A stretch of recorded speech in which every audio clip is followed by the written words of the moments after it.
地人在地情，来看南投信义乡的东埔温泉柜开始了。开幕当天有歌舞的表演，有举火把来采鸡，要让民众更加认捌到这个原住民温泉区的美丽。请注入我们的温泉水。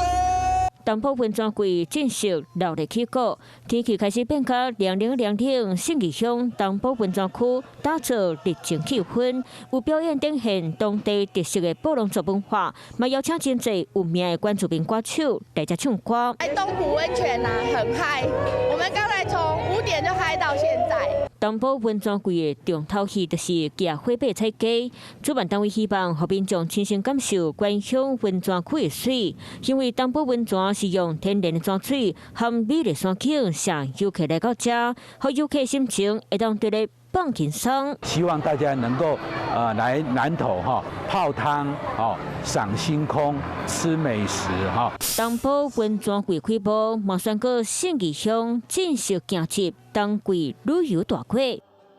Hello， 我是蒋欣梅。想要抢先掌握最及时的新闻资讯吗？赶快订阅、按赞、开启小铃铛，锁定华视新闻 YouTube 频道。